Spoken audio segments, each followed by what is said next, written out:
Bismillahirrahmanirrahim. Assalamualaikum warahmatullahi wabarakatuh. Bapak, Ibu, Saudara, teman-teman semua. Artikel hari ini saya menulis tentang jangan sampai ya anak itu diberikan asupan ya ilmu-ilmu yang salah, atau ya anak itu disiapkan untuk menghadapi masuknya ya ilmu-ilmu yang salah. Ya, ini yang saya sebut sebagai vaksin pemikiran. Jadi ada virus pemikiran, ada vaksin pemikiran. Karena sebenarnya daya kerja virus ya itu mirip ya dengan daya kerja faham-faham yang menyesatkan.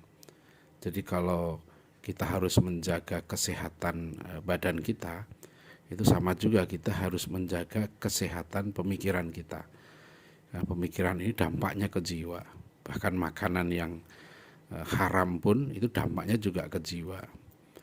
Nah, kenapa saya kembali ya menulis masalah ini? Karena dalam beberapa kali kunjungan ya, memenuhi undangan ke berbagai lembaga pendidikan Islam, itu masih saya menemukan ya hasil dialog dengan para guru, para dosen, ya, para murid, santri, mahasiswa, itu masih cukup banyak yang terpapar paham-paham yang keliru ya, terutama adalah sekularisme. Ya, sekularisme ini paham yang menafikan agama ya, kalau bahasa Pak Natsir itu paham ladiniah.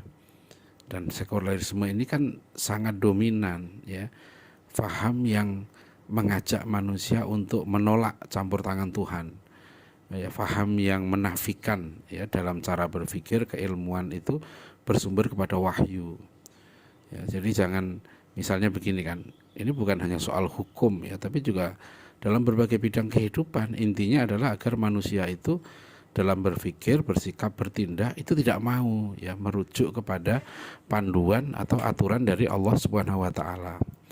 Ya, misalnya kemarin kan dalam satu acara di sebuah pesantren ya, acara itu bagus ya, bedah novel Kemi. Nah, saya ingatkan novel Kemi ini saya tulis dengan tujuan untuk menjadi vaksin ya, menjadi vaksin pemikiran. Karena berdasarkan pengalaman di lapangan ya, pengalaman dialog dengan berbagai pihak, berbagai orang, berbagai kelompok, itu memang cara berpikir ya tentang pluralisme ya, tentang sekularisme ya, relativisme ya, tentang kesetaraan gender ya, itu sudah begitu merasuk ya. Dan juga tentang penilaian, cara pandang, worldview ya. Sebagai contoh misalnya kemarin saya tanya pada santri ya, pertanyaan yang sering saya sampaikan, saya tanya gitu loh pada santri itu, ini contoh misalnya saya tanya, di kota ini mana sih sekolah terbaik gitu. Nah, kalau saya tanya begitu ya, sering saya temukan jawaban ya, para santri itu menjawab sekolah A. Sekolah A itu kenapa? Karena dia sekolah yang murid-muridnya itu banyak diterima di perguruan tinggi negeri. Nah, ini kan saya tanya mana yang terbaik. Nah, kalau kita punya worldview Islam, cara pandang Islam ya, tentu kalau kita mengatakan orang yang terbaik itu kan dasarnya Quran Sunnah ya. Karena lembaga pendidikan Islam atau pesantren ini sering ya mengatakan kita harus berpegang pada Quran dan Sunnah.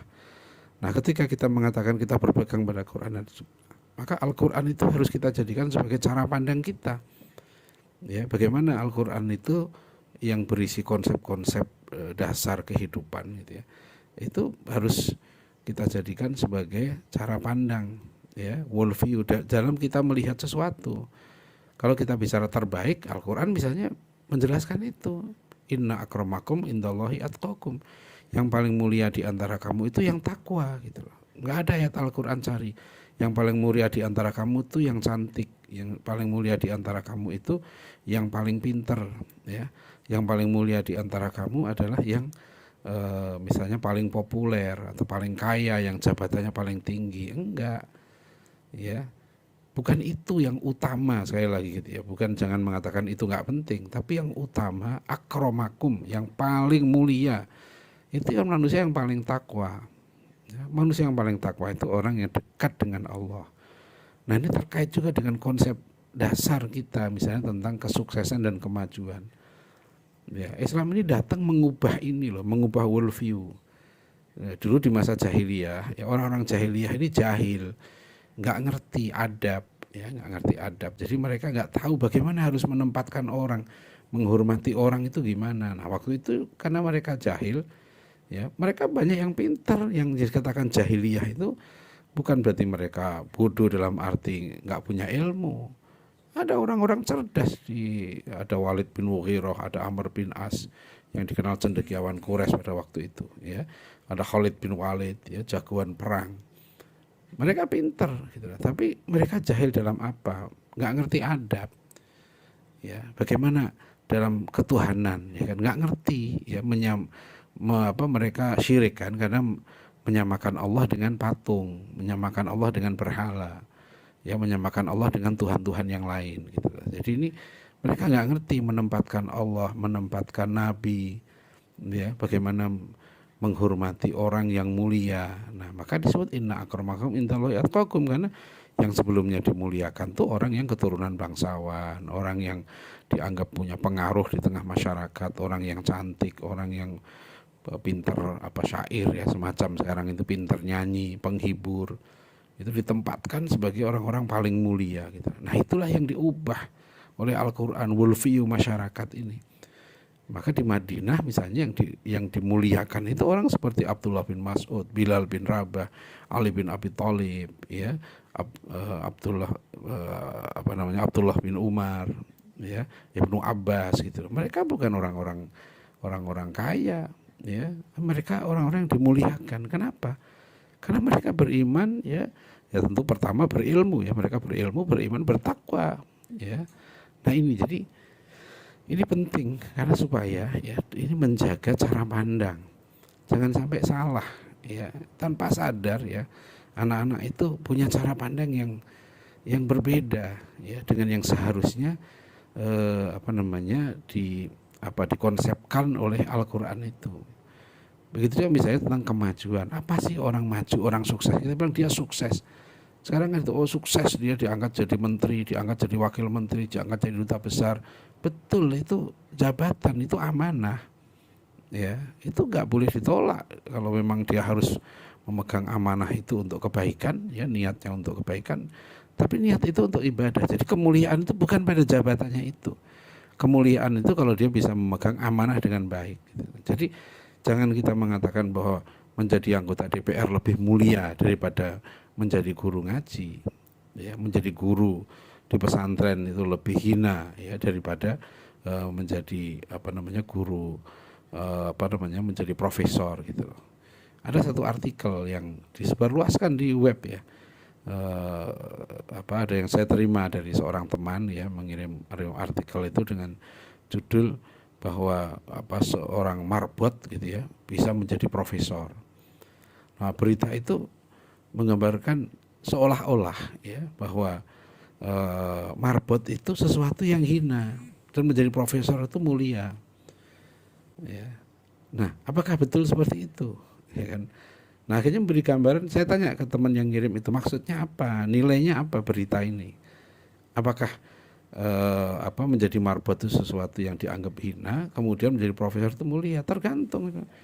Kalau dia menjadi profesor, ya, ilmunya bermanfaat, ilmunya baik, ya, berguna bagi sesama, dia mulia, ya. Dan menjadi marbot itu bukan pekerjaan yang hina. Jangan dianggap kalau profesor nggak bisa jadi marbot, kan gitu. Menjadi marbot masjid, ya, dia bisa seorang profesor, dia bisa bahkan seorang bupati atau pengusaha bisa jadi marbot. Kenapa gitu, ya? Jadi gambaran marbot itu seolah pekerjaan yang hina, ya.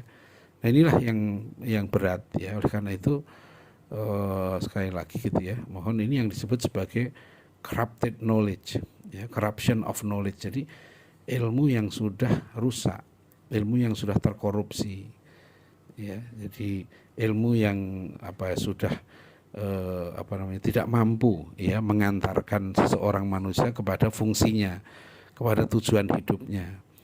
Ya, manusia itu diciptakan untuk beribadah kepada Allah, untuk mengabdi kepada Allah, untuk memakmurkan bumi, menjadi orang yang bermanfaat. Ya, khalifatullah fil ard itu di situ. Nah, ini pentingnya sekali lagi gitu. Jadi itu kenapa? Karena memang anak-anak ya diajarkan begitu kan. Ya, akhirnya bahwa sukses itu begini. Namanya negara maju itu adalah negara yang income per kapitanya tinggi. Nah, sekarang kalau negara yang memang income per kapitanya rendah, apa dia bukan negara maju? Maju itu apa? Nah, ini yang Prof. Alatas ya menjelaskan ya, digambarkan lagi oleh buku yang ditulis oleh Profesor Muhammad Nurwan Daud ya, tentang konsep pembangunan. Bukan pembangunan yang tepat, pengislahan sebetulnya. Kita itu ingin memperbaiki. Yang diperbaiki apanya? Yang diperbaiki jembatannya, gedungnya, oke, itu bagus. Jalan tolnya bagus, kita meraih manfaat. Tapi jangan lupakan, indikator kemajuan terpenting itu manusia. Jadi kalau kita sekarang ini mengatakan ya bahwa bupati A, lurah A, camat A, gubernur A itu bagus, kinerjanya bagus, dari mana? Harus ada indikator takwa. Misalnya begini, di satu daerah itu waktu dia baru diangkat menjadi bupati atau menjadi gubernur atau menjadi camat atau lurah atau apalah ya, pimpinan daerah lah gitu. Itu yang berjamaah subuh misalnya 20% ya. Nah, dia harus ada indikator peningkatan itu. Ya, 4 tahun kemudian dievaluasi. Alhamdulillah ternyata yang sholat subuh berjamaah sudah menjadi 50%. Nah, gitu, itu berarti ada peningkatan. Berapa persen yang membayar zakat? Ada peningkatan. Ya, berapa persen yang sholat tahajud? Ya, ada peningkatan. Berapa persen yang buta huruf Al-Quran? Sekian tahun kemudian yang buta huruf Al-Quran sudah semakin menurun. Nah, ini namanya keberhasilan. Jadi ini yang kita perlu terus menerus gaungkan, terus menerus suarakan gitu ya, agar kita menyadari ya bahwa ada yang lebih penting ya. Jadi jangan mengatakan bahwa kalau begitu kita nggak perlu dong berjuang untuk diterima di PTN. Enggak, kita harus tetap dalam akademik itu bagus, tapi tempatkan pada tempatnya. Ya, yang paling penting ya, anak itu orangnya itu berakhlak mulia, dan ini jangan dianggap sambilan. Dan saya banyak sekali menerima keluhan ya, diskusi dengan para guru, gimana ya cara menanamkan akhlak mulia ini. Selalu yang saya sampaikan, tolong masalah akhlak ini dijadikan yang utama, jangan dijadikan sambilan, jangan dijadikan hal yang hanya kadang-kadang disebut ekstrakurikuler ya. Ini bukan ekstra, ini justru inti kurikulum ya. Nah, itulah Bapak Ibu Saudara sekalian ya, silahkan dibaca artikel jangan sampai ya anak-anak disuapi dengan ilmu yang salah ya. Nah, atau sekali lagi itu ya, siapkan vaksinnya, karena sekarang ini hampir tidak mungkin ya kita tidak terpapar dengan pemikiran-pemikiran yang bertentangan dengan ajaran Islam. Nah, pemikiran-pemikiran yang bisa merusak akhlak mulia, nah itu semua harus disiapkan vaksinnya. Vaksin itu adalah ilmu yang benar, worldview ya, worldview itu pandangan hidup yang benar. Nah, demikian, mudah-mudahan bermanfaat. Terima kasih. Assalamualaikum warahmatullahi wabarakatuh.